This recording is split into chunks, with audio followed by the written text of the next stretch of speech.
This is my review of 12 Years a Slave by Solomon Northup. It is a memoir of a man born in the North in the 1800s, pre-Civil War, and he was abducted into slavery in the South, even though he was a free man. It's a true story. Recently there was a movie made of this story, and I haven't seen the movie because I just haven't seen the movie. But I saw the book at the library and was like, oh, I bet, that might be an interesting read. But at the same time, I was kind of thinking, this was published in the 1800s, it's not going to be that engaging, it's going to have all that really wordy language.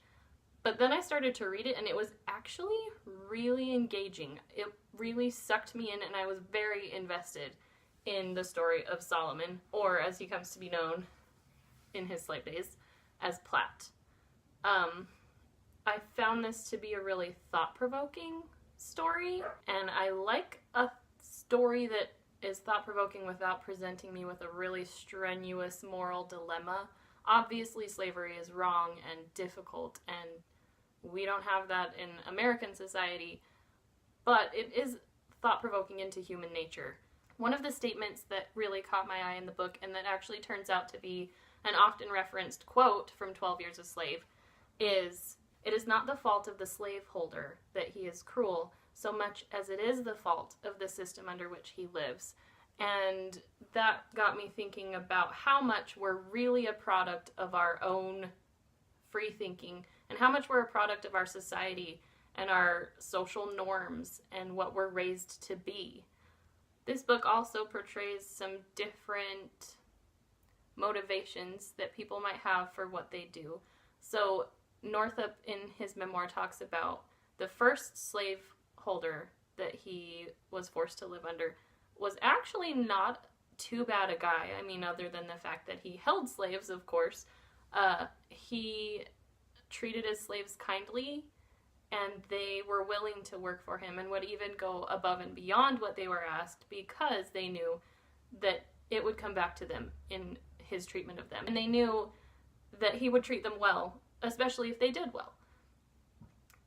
Contrasted with the slaveholder that Northup was forced to serve for the remaining 10 years of his slavery, his name was Edwin Epps, and he was pretty much a monster. Beat his slaves for the slightest offense, sometimes just for his own sadistic pleasure, sexually assaulted female slaves. Northup speaks of the constant fear that they lived in, fear that if they exceeded expectations, those would be the subsequent expectations for the rest of their time with Epps. And if they didn't live up to those expectations, there would be consequences, violent consequences. And then if you didn't live up to his expectations, violent consequences. So there was this constant fear. You didn't want to do too well, you didn't want to do too little, and you had to do just the right amount to avoid punishment. And he speaks of even being afraid while sleeping, afraid that they would sleep too long or miss something that they were supposed to do, and they honestly didn't get that much sleep anyway. It was a heartbreaking read about what slavery was like for slaves from the perspective of one who was a slave. It particularly stood out to me how difficult it was not only to be a slave, but to be an African American woman slave, because so many female slaves were either sexually assaulted, or their best hope of a good, relatively good life was to have a white man take fancy to them, and maybe he would treat them well because of their physical attractiveness. And as a modern woman, that is a horrible thought to me, that your entire quality of life would depend on whether a man finds you attractive or not. Thank the Lord for civil rights and women's rights, because oh my gosh, I was kind of shocked at that part. I know I shouldn't be. I know that I should know this from history, but having an account from one who saw it at such close quarters was a lot more personal and a lot more relatable, and you could see how it affected the slaves so much more closely.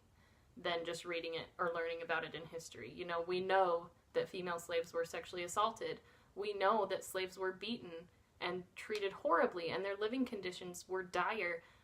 But reading that just as an overview of what slave life was like is not the same as reading it from an account of someone who experienced it, which is why I think that this book needs to be read by anyone, because it's so important to understand what they went through, what slavery was like, and why it's such a big deal, and why civil rights are still a big deal.